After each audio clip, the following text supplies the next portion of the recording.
Olá, estamos começando mais uma videoaula. Essa videoaula de hoje é sobre geomorfologia. Geomorfologia é a área da geografia que estuda as formas do relevo e quais foram os fatores que levaram a ter essas formas. Esses agentes que formam o relevo, eles podem ter duas origens. Eles podem ser agentes internos, né, forças internas da Terra, que ocorrem em função do magma, e forças externas que ocorrem aí em função de fatores diversificados, que em conjunto, ou pela dinâmica interna ou pela dinâmica externa, dão o desenho do relevo que nós estudamos. Relevo que a gente estuda com o nome de planalto, relevo que a gente estuda com o nome de planície, depressão e assim por diante. O intuito da geomorfologia é mostrar de que forma o relevo se constituiu no planeta Terra, seja por uma força de dentro do planeta, ou seja por uma força de fora do planeta, uma força que eu chamo de força externa. Então, nós vamos começar a estudar agora os chamados agentes que formam o relevo, ou seja, nós vamos começar a estudar a geomorfologia. Dentro da dinâmica interna, ou seja, a força exercida pelo magma que leva à formação desse relevo, nós temos a epirogênese. O que é a epirogênese? Inclusive, eu vou tirar a câmera, vou colocar ela aqui no canto, porque você vai ver aqui um esqueminha de epirogênese para você ter uma ideia que está escrito aqui do lado, pessoal, em vermelho, tá? Para você entender como é que se forma a epirogênese. A epirogênese é o levantamento ou o rebaixamento da crosta terrestre, né, em função do magma, que acontece de uma forma, tá certo? Nós estamos falando de grandes extensões, tá certo? De uma forma mais sutil, de uma forma mais não tão abrupta, né? É o levantamento e o abaixamento sem causar grandes deformações. É, como eu disse, um pouco mais sutil. No esqueminha do lado, você vai ver esse esquema, como ficaria esse levantamento, esse abaixamento.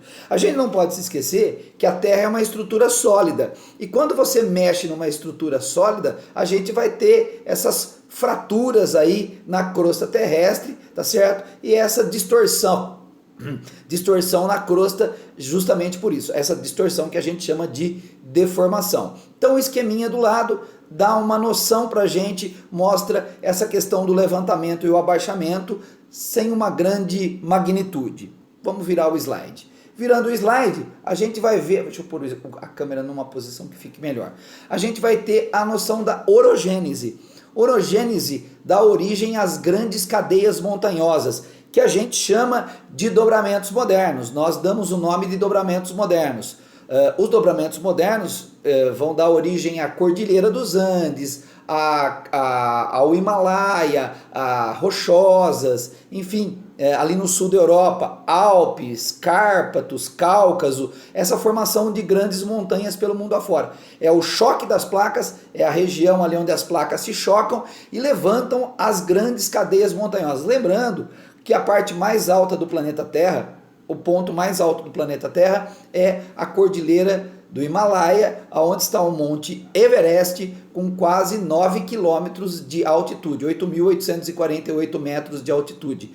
Então, essa força interna do planeta que faz a movimentação da crosta, que leva ao choque das placas, que leva ao levantamento das grandes cadeias montanhosas. Aí é uma forma mais, vamos dizer assim, mais elevada, uma forma mais violenta da gente ver essa dinâmica da força interna. Tudo bem?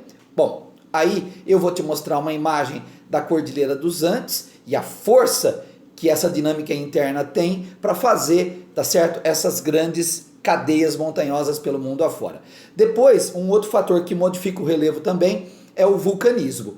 Bom, gente, deixa eu levantar a câmera. Eu pus aqui um esqueminha muito simples do que seria um vulcão. Então a gente tem uma câmara magmática, a gente tem a chaminé, a gente tem o cone, a gente tem a cratera e a gente vai ver o material sendo expelido aí, né? A lava sendo expelida, as cinzas sendo expelidas por esse vulcão. O vulcão mostra a magnitude dessa dinâmica interna, porque a gente vê a força com que a lava sai e a transformação que a própria lava vai fazendo aí conforme ela vai saindo do vulcão.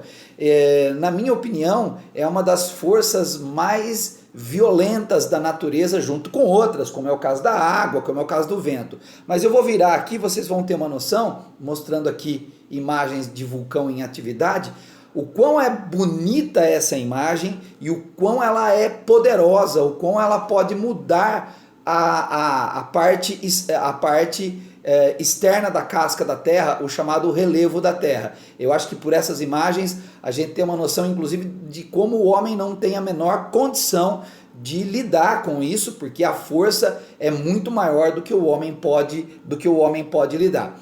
Depois nós temos ainda dentro da dinâmica interna do planeta Terra, nós temos os chamados abalos sísmicos, que são os terremotos que também têm uma capacidade de mudar a área externa do relevo de forma bem significativa. Eu pus uma imagem aqui, eu vou mexer na câmera, pessoal, eu pus uma imagem aqui após um terremoto, o chão todo rachado, né, e essa modificação de estrutura, mas tirando essa questão do próprio relevo, né, que vai sofrer essa modificação, como você está vendo aqui na imagem, tá certo? Nós temos que levar em consideração quando isso acontece numa cidade, tá certo? A cidade, se ela não tiver bem estruturada, ela é totalmente devastada. Veja o caso que aconteceu no Haiti há alguns anos atrás, devastou o Haiti. E mesmo em países preparados, como é o caso, por exemplo, do Japão, que está em cima do contato de placas tectônicas, os estragos em áreas urbanas são extremamente significativos. Afinal de contas, esse terremoto ele é medido numa magnitude, né, chamada Richter,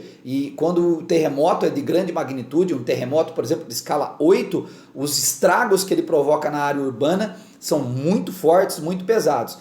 Lógico, tem países que são mais bem preparados, como é o caso do Japão, e países que não têm preparo nenhum, como é o caso do Haiti.